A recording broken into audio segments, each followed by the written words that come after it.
remember what your very first curare product was that you got introduced to?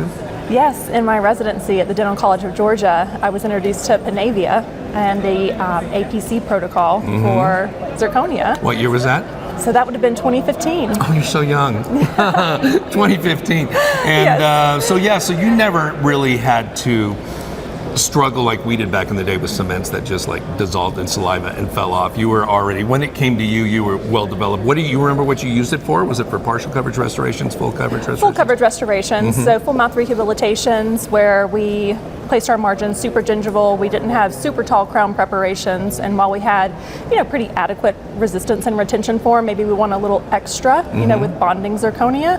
So we would use them in those situations, routinely use them on FPDs for zirconia restorations. So that was it's your everyday cement. For zirconia. Yeah.